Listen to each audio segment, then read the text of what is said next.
Hey guys, welcome to my YouTube channel, or welcome back if you've been here before. My name is Liz and this is Let's Get Lizical, where we do everything card making.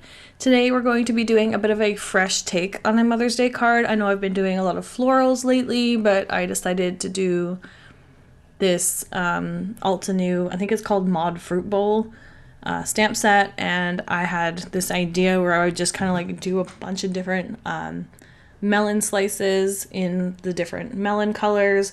And then I would make one tiny little mini watermelon and then use the sentiment "You're one in a melon." I love this set just because it's very graphic, very simple. I do, however, have a love-hate relationship with layering stamps. They're extremely hard for me to line up, even when I'm like trying to use, I've tried to use templates. I've tried using the one that's included in the packaging. The packaging for Altenew is chef's kiss, seriously, because they have examples laid out with their stamps. They have colors you can use, or what the ones that they used anyway. They just have like panels that you can use as templates, or you can like kind of cut them out and use it as a card as well. But I really love the way they do their packaging. It's very helpful, but at the same time, again, I'm going to struggle with these regardless.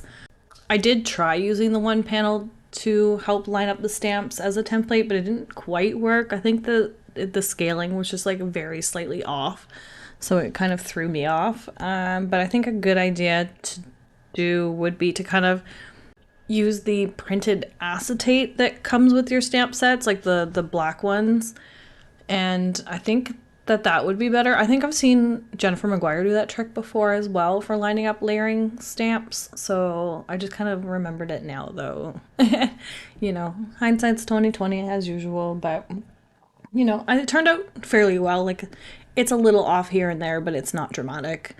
But I decided to do 3 different melon colors, and I went with a cantaloupe honeydew, and then I did just one mini watermelon, and I used the sentiment "You're one in a melon."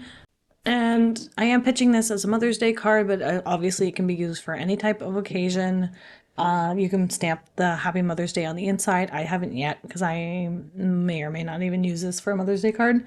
But the same goes for any of the cards I've done in the Mother's Day card series. It doesn't necessarily have to be for Mother's Day. They can be birthdays, sympathy, whatever. So it's just actually just inspiration for you guys for layouts, colorways, ideas, and whatnot, as usual. But I really do love this fruit set. Fruits were like very popular for a while. I don't think I've seen as much with it, but I think it is a really fun idea for the card. And it's very neutral as well. And yeah, so what I did for the melons was the cantaloupe. I actually used the cantaloupe color from Simon's Positively Saturated line. And then I think I used the Limelicious for the rind. And then for the honeydew, I used the Limelicious for the inside. And then I used the second generation of that same color to do the rind for that one, because honeydew melon's lighter on the outside than it is on the inside. And I didn't have a lighter color than that, so I needed to do second generation stamping, and it turned out great. And I also don't have the dies for this set, so I just kind of went through my circle dies to see if there were any that came close. Like, they're not perfect, but it did work out fine. The one on the mini watermelon's probably a little bit thicker than I would like, and I probably could have just fussy cut these by hand, guys, but I really don't like fussy cutting. And especially something this precise, like this is something you do want like clean lines for. It doesn't matter too much just because I did it, white on white, but if you were going to do like another color on the background or something like that, I would maybe make sure you either have the dies, use your scan and cut if you have one, or just find dies that work with it instead of trying to fussy cut these out, unless you're into fussy cutting. I just think something that's this graphic with like clean lines, just it needs a more precise cutting. But anyway, I kind of did a preliminary layout in my sketchbook for this as well, because I really am like not good with laying out these types of like shapes.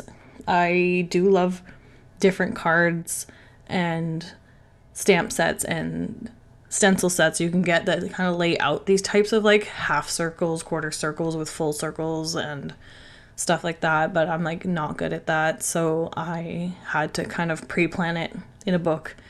And what I did was I always like pre-plan in my sketchbook, and then I'll make notes and with changes or with ideas in colors or layouts or whatnot. And for this one, I originally had the colors of the cantaloupe and the honeydew swapped, and I decided that once I did a quick coloring of them in my sketchbook this time around, just because I was using specific colors and I wanted them laid out so that they weren't all in one area. So I decided just to swap the cantaloupe with the honeydew, just so that there was a little bit more color carried throughout with that like orangey peachy color of the cantaloupe. And I think it turned out pretty good. I don't hate this card. I think it's cute. I did make a mistake with the quarter cantaloupe. I ended up moving it afterwards a little bit. It did tear the cardstock a bit, which you'll see here in a minute, but I end up just kind of, you know, using my sand eraser to help get rid of any like really bad spots on the cardstock. And then I'm going to use some clear confetti just sporadically throughout, but I kind of like tuck one underneath this piece just to help cover that area up. And then I added a few more around the sentiment and the melons just to give it a little bit of shine, a little bit of freshness, you know. But yeah, that's pretty much our card for today, guys. I didn't do anything special again for the sentiment. I think I used the darker green in the field color. I also stamped it with the, I think it was Fairway, which was the lighter green, just because I didn't want this to turn out too dark. These colors actually faded back quite a bit from what you see on screen here, and I love it so much more that it's lighter. So I think next time I might wait a little bit longer before I take photos. But these inks do dry back quite a bit. And I do have swatches on the side of my cubes, but it's hard to tell the scope of a project until it is actually done. So if you aren't loving the colors on anything, I would suggest waiting a little bit just to see how they do dry back and give it some time. But yeah, if you like this video, please give it a thumbs up, comment down below, and let me know your thoughts. If you're not already subscribed to my channel, please subscribe because I'd love to have you here. And until next time, thanks guys, bye.